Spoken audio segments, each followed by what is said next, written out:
intermittent fasting, and I'm doing intermittent fasting. Intermittent fasting, I'm doing it, and now that intermittent fasting is out there, but if I go one day, you know what? I start to be very cold when I don't eat. Like I'm cold, properly cold. Everybody's different, and what works perfectly for me and my father may not feel good for someone else.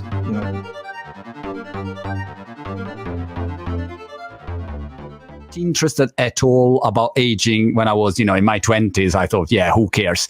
And now that I'm, getting to the 50s, I think, well, what should I do, So anyway, intermittent fasting, I'm doing it. Hey, you have to eat breakfast to be stronger. So I was always eating breakfast. I mean, my wife say, wow, why don't you eat breakfast? Like it's a bad thing.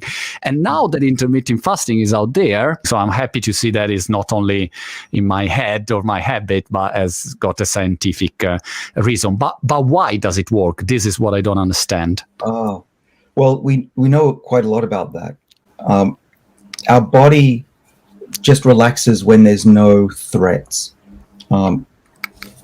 There's a term called hormesis, which means what doesn't kill you makes you stronger and longer lived. And we have these genes in our bodies. There are 3 main sets of genes. I work on one set called sirtuins. There are others, one called AMPK, another one mTOR. And these are genes that respond to adversity or threats to survival. So what's the worst we can do to make sure that they don't protect us?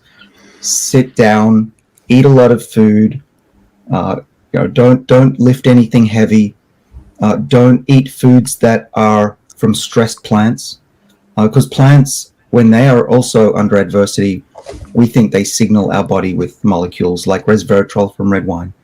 So a lot of what we do now is we have plants that are super healthy in greenhouses. We sit down all day and we eat whenever we want. These protective pathways are switched off and we age faster. This is the problem. Modern life is killing us. But there's ways to make the body fight back. And that's why exercise, being hungry, and eating foods of certain types are what will activate these genetic defenses. Now, how do they work? That would take, another few hours. Or in my book, I explain why and how that we think they work. But essentially, they're like the Pentagon in the US. They sense a threat and they send out the troops to protect the body. My second question was, should I fast one day, intermittent fasting? Should I add an extra one day full fasting? Should I go for longer period? Because I read about Longo saying, the different system to do this fasting. So what do you suggest? Okay, so the scientific fact is that we don't know what's optimum, but I would say even a little bit will help. But there are a few different types. So it sounds like you and I do what's called the 16-8. Yeah. Right. So try to fast for 16 hours if you can, including sleep. There's another version which is don't eat for 2 days. So that's the 5-2 method, which I don't do because I find it's too difficult for me. But a lot of people do that. Try not to eat on the weekend or whatever. If you can go for at least 2 days, and even better if you can do 3, I think that's probably going to have better effects in the long run, because there's a type of cleaning out of the body called autophagy, which there are 2 levels of autophagy. Right. There's just the normal level, which is macro-autophagy, and then there's this other, there's micro. The pro level. What's that? Like the pro level, the level. Yeah, it is the real deep cleaning, and that gets activated after 2 or 3 days of hunger.